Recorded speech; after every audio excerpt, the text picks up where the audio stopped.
Act 4, Chapter 30. Dharma led them high into the mountains, deep into remote, uncharted territory. She lifted through the cloud line.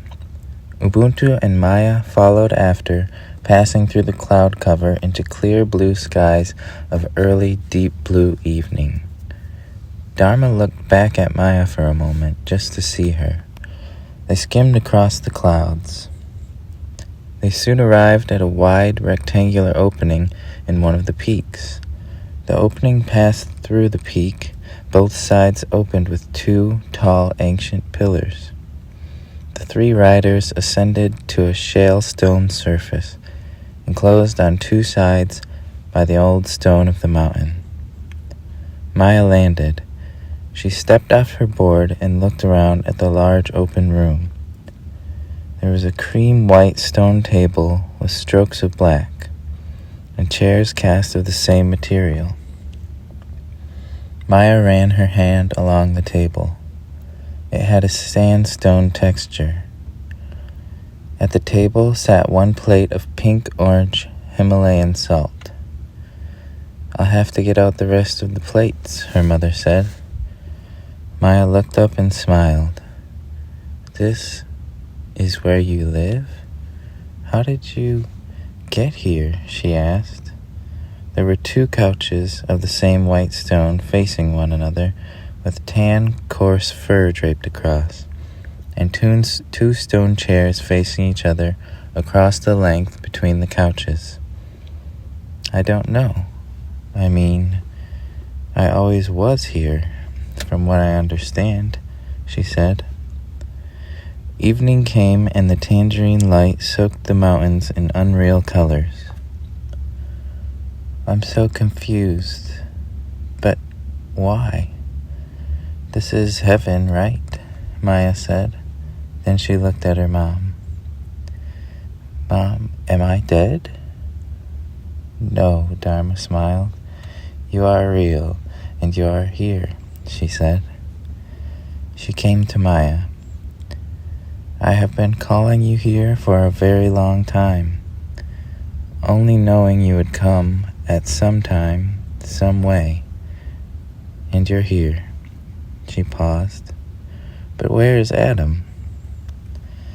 "That's the reason we came to you," Maya said with gravity. "He was taken by the dark boards."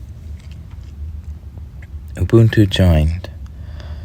"You are the only one who knows where the dark boards hide," Ubuntu said. "And it won't hurt that you've learned some new moves since I saw you last." Ubuntu smiled. "I had some free time on my hands," Dharma replied, smiling. "I have missed you, Dharma." Ubuntu held her by the shoulders. "I have missed you equally, and I think we will be getting some quality time together, eh?" Dharma roused. "And I have missed you, Maya. How you've grown. Let me get us some tea. Something for dinner? I have some rice. I may only have rice." "I love rice," Maya blurted. "I love rice too," Dharma said, hugging Maya. They took their places at the table. Steam rose from the rice and from the tea. It was getting dark outside. Ubuntu lit the candles around the room, one in the center of the table, and the room was well lit up. "How are you, my mom? How are you, Sophia Rayner and Dharma? Dharma of the Four Boardsmen?" Maya asked. "That I don't know. At first, I had no recollection of my life as Sophia Rayner. Then, it returned to me in bits and pieces, heavy, heartbreaking bits and pieces. Then my longing for my children turned to calling.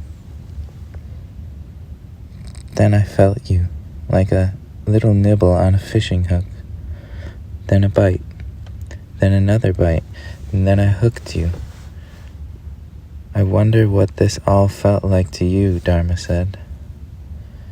"That is beautiful," Ubuntu said, with her elbow on the table, leaning her cheek on her hand. I still don't get how I'm not dead, said Maya. Maybe you are, said Dharma.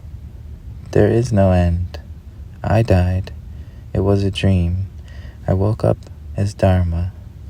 Then I remembered my life and thought that it was just a dream, but now you are here.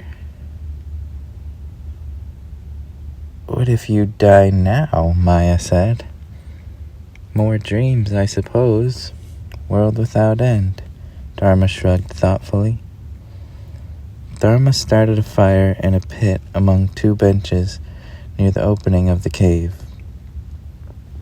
Maya held Dharma's board. I love your board, said Maya.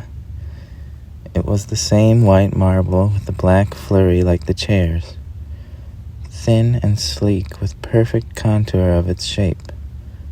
Is it some kind of marble? Maya asked. Petrified snow, Dharma answered. No way, Maya looked at her.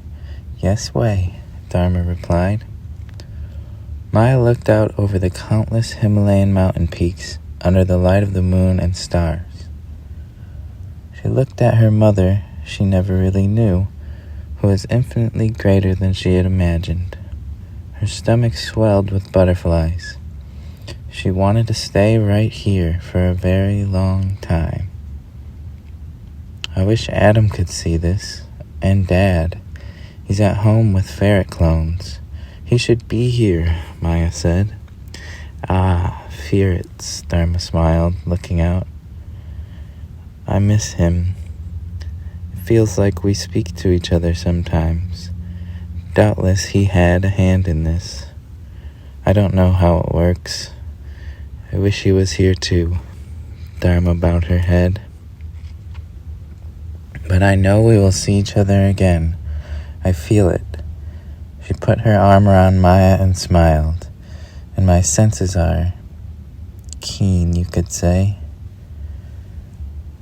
Eventually, I guess, Maya said. The big picture is definitely bigger than I thought. Patience is a virtue, Dharma said, leaning in a little, smiling lovingly. Maya closed her eyes and allowed a small smile to spread across her face. Dharma concentrated. Through the power of her board, she brought down glowing, hazy walls of faintly pinkish orange, enclosing the cave. Maya watched as the walls came down. It gets a bit cold in here, said Dharma. You could do that this whole time, Ubuntu said, hunched and bundled in her coat. Dharma showed them into their rooms through a doorway in the far cave wall. Ubuntu helped Dharma make warm beds of yak furs. Dharma tucked Maya in, sitting on her bedside. Tomorrow, the journey to save our little Adam begins, said Dharma.